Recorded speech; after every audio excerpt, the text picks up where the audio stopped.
It's part 6 of our conversation with Ian Anderson. I'm John Beaudin from Rock History Music. What's your take on the Hall of Fame? Well, I've been there. I went there long after it started in business, and they had some stuff that they'd asked me for, and I walked past a glass cabinet and saw an outfit that I wore on stage, and next to me inside the glass cabinet was Rod Stewart. And the thing that hit me was, God, we are tiny people. You know, either that or the Hall of Fame need to change their laundry service, because everything must have shrunk in the wash. You know, looked absolutely minuscule. Mick Jagger's clothes, I mean, fit a 10-year-old. You know. What is it important to you to be nominated in the Rock and Roll Hall of Fame? The Rock and Roll Hall of Fame. Well, it's not important at all, because I think for me, the Rock and Roll Hall of Fame is really an American institution, primarily, in my view, about American music.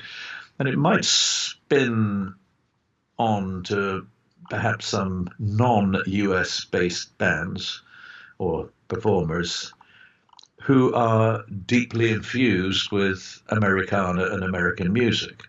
So, I mean, you could say, well, the Rolling Stones, because Mick Jagger sings in a sort of weirdly fake American accent, and they were a blues R&B band in their early days, and so there's a lot of Americana in the Stones' music. I mean, mostly I would describe them as being very American influence. So, you know, that's okay. And there are other people who also sing in ridiculous American accents, like Elton John. You know, he doesn't sound that way at all when he speaks to you. He just puts on this silly voice to sing in.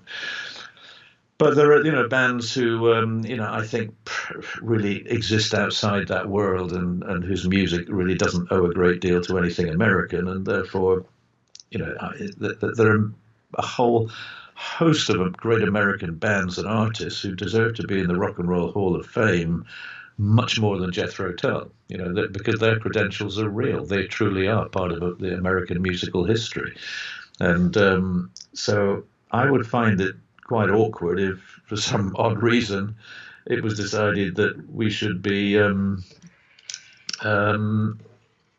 inducted into the Hall of Fame. I would find that a real head scratching moment, because it's not something I would really want to happen, and I don't think it will, because I have it on fairly good authority that we are not a band that would be in favour with the head honchos who make these decisions. And so I think we can rest assured that my need to scratch my head will be for other reasons to do with the Hall of Fame. Do you have and I wasn't familiar with this, but Paul Ayers, one of our watchers, has said that do you look at Passion Play more favorably now? Because that's one of my favorite albums as well. Was that not one of your favorite albums?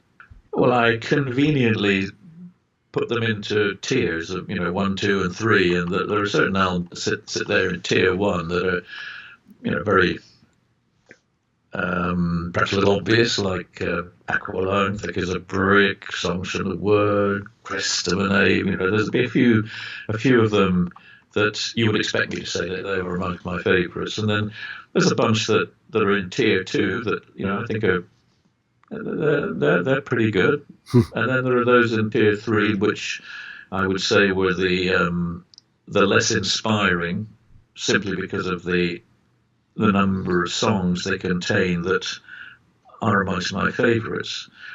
But there isn't such a huge division really between tier 1 and tier 3. It's just that I sometimes find myself, especially when you're looking at compiling a set list to do a show, you're probably going to take most of the set from tier 1 and a few from tier 2, and very rarely anything from tier 3. But that's my simplistic rating system. But there aren't records that I think, oh God, I wish I'd never done that. And Aqualung, I would say, sits in the middle of tier 2 probably. What is it about, you think, there's so many albums, What did I say? Passion Play is what I mean. Sorry, Passion Play sits in the middle of tier 2, yeah. Oh, does it? Okay.